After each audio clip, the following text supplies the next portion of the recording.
ഉപകാരത്തിനായി കരൻ കൃപാകരൻ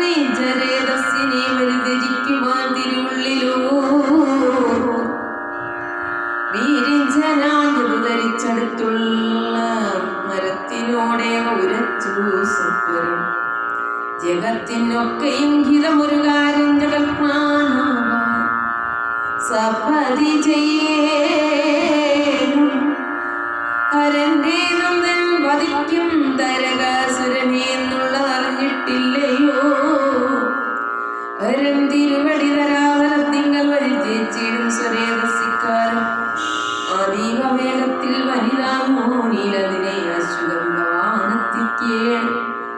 കമലജനെ വാളി ചെയ്തപ്പോൾ സമീരണം ചെയ്യാവുന്നതിന് സുദർശരാന്തകൻ തിരിച്ചുരേതസ്വയം ബാബകളുടെ ശിരസിങ്കൽ ദേഹരൻ വെള്ളി മാമല പോലുള്ള സ്വൽപ്പതിന്യ സമർത്ഥനാകാതെ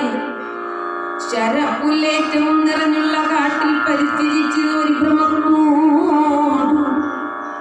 പവമാനന്ദനാനഗൗജസ്സായുള്ള ശിവന്റെ രേതസിൽ പകുതിയോടുടൻ പകുത്തുവേറെ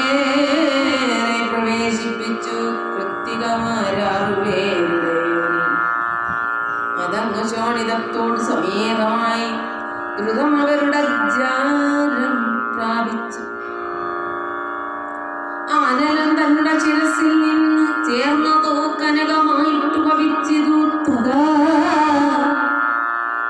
ശരവനത്തിങ്കൽ വധിച്ച നാളുള്ളവരന്റെ രേതസുണ്ട് അവിടെ ഇപ്പോഴും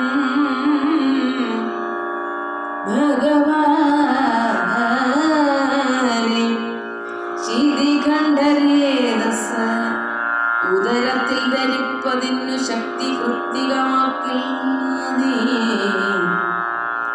നിതാന്തം ചോണിസഹിതമായുള്ളൂരവരം കൊണ്ട് ചമച്ചു വിട്ടി ജവേരസമായിച്ചതിഭയത്തോടും അവരൊരുമിച്ച് വെടിഞ്ഞില്ലെങ്കിൽ ഉടനത് പിതാവൻ സകർഷം കണ്ടെടുത്ത് സൂക്ഷിച്ചു നിജ നിലയത്തിൽ അനന്തരം നല്ലവരെ പെട്ടിക്കുള്ളിൽ ജനിച്ചിതു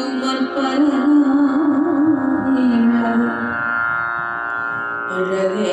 മാറുമുഖവും 12 വിഴികളും എത്ര കരങ്ങളുള്ളോർ ഇടഞ്ഞു അംഗത്തിനിടുവിടൽ കൊടുത്തിടും നിറമുള്ളോരുടലുടെ സുരുചിരമുഖസരൂരുഗന്ധീധരവളകൾ സമേക്ഷണം ശ്രീമാൻ അലവഴ കൊണ്ട് ഉദിച്ചുയരുന്നു കലാമരം പോലെ പ്രശോഭിക്കുന്നവൻ മഹേശ്വരിക്ക് മകൻ മനോഹരൻ അബൂജസ്സുണ്ടായതറിഞ്ഞു പത്മജൻ കുതുകം ഉൾക്കൊണ്ട് തുറന്നു കിട്ടിയെത്തതാ സമീക്ഷിച്ചു വിളങ്ങ